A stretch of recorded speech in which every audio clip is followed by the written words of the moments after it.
নমস্কার বন্ধুরা, আশা করি সবাই ভালো আছো। আজকে আমার রান্নাঘরে অসাধারণ দুর্দান্ত এক রেসিপি নিয়ে চলে এসেছি। দেখতে থাকবেন পুরো ভিডিওটা। শুটকি মাছের ভুনা কিভাবে করছি দেখতে থাকবেন এই রেসিপিটা। আশা করি ভিডিওটা আপনাদের ভালো লাগবে। তো সম্পূর্ণ ভিডিওটা দেখার জন্য আপনাদের কাছে অনুরোধ রইল। চলুন দেখা যাক কিভাবে করলাম।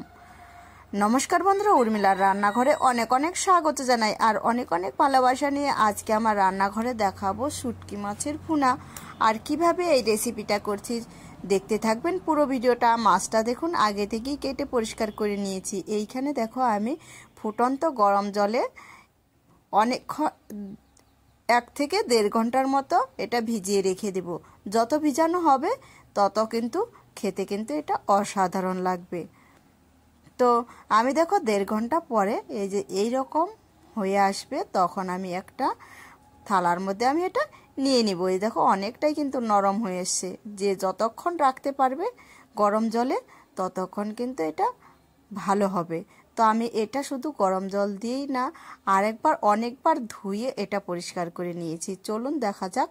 তারপরে কড়াইটা দেখো বসিয়ে দিয়েছি। কড়াইয়ের মধ্যে আমি সর্ষের তেল দিয়ে দিব। আর আমার ভিডিওটা ভালো লাগলে অবশ্যই সাবস্ক্রাইব, লাইক, কমেন্ট করে পাশে থাকবেন। পাশে থাকা বেল বাটনটি প্রেস করে দিবেন। যখনই আমি ভিডিও পোস্ট করব সর্বপ্রথম আপনাদের কাছে পৌঁছে যাবে। তেলটা গরম হয়ে এসছে, তো তেলের মধ্যে আমি বেশ কয়েকটা পেঁয়াজ দিব। এই ভুনাটা তৈরি করার জন্য, রেসিপিটা তৈরি করার জন্য অনেকগুলোই পেঁয়াজ লাগবে। এইভাবে শুটকি মাছ রান্না করে দেখবেন, একটুকু কিন্তু গন্ধ করবে না।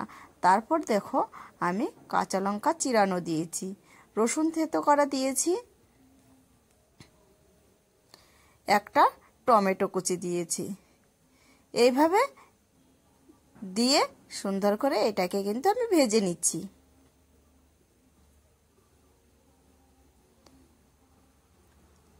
এইভাবে বাড়িতে একবার ট্রাই করে দেখবেন। এইভাবে রান্না করলে কিন্তু শুটকি মাছের একদমই কিন্তু গন্ধ কিন্তু থাকবে না, অসাধারণ খেতে লাগবে। তারপরে দেখো স্বাদ মতো লবণ আর হলুদের গুঁড়ো দিয়েছি। এইদিকে দিয়েছি আদা কুচানো। আদাটা কিন্তু বাটিনি আজকে, আদা কুচানো দিয়েই কিন্তু আজকে রান্নাটা হবে।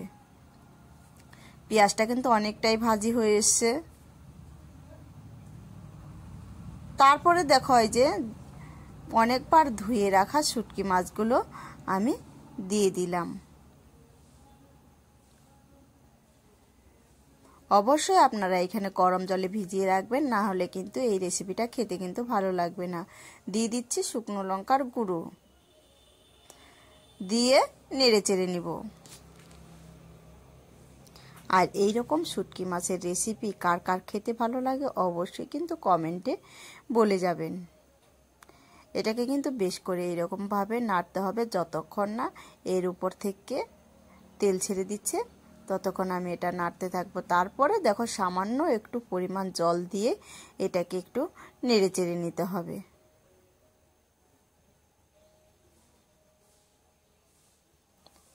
আর আমার ভিডিওগুলো সম্পূর্ণ দেখার জন্য অসংখ্য অসংখ্য ধন্যবাদ। দিয়ে দিচ্ছি ধনেপাতা কুচানো। হয়ে এসছে এটা প্রায়। এখন ধনেপাতা কুচানো দিয়েই এটা নেড়ে চেড়ে ফেলতে হবে।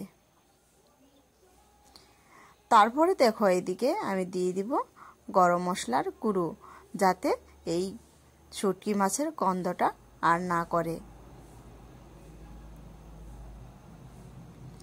এত সুন্দর ফ্লেভার একটা গন্ধ বেরিয়েছে তো বলার মতো না। আপনারা যদি বাড়িতে এইরকম রেসিপিটা না করেন তাহলে কিন্তু বুঝতেই পারবেন না।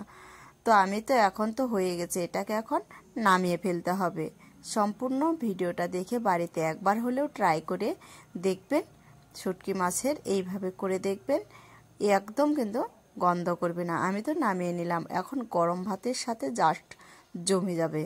তো নামিয়ে ফেলেছি। আর আমার ভিডিওটা সম্পূর্ণ দেখার জন্য অসংখ্য অসংখ্য ধন্যবাদ। আমি কালকে অন্য ভিডিও নিয়ে আসবো আপনাদের কাছে। আপনারা ভালো থাকবেন, সুস্থ থাকবেন এই কামনাই করি। এই যে একটু আপনাদের সামনে দেখাচ্ছি, দেখে জিভে জলই চলে আসলো। তো দেখিয়ে দিলাম।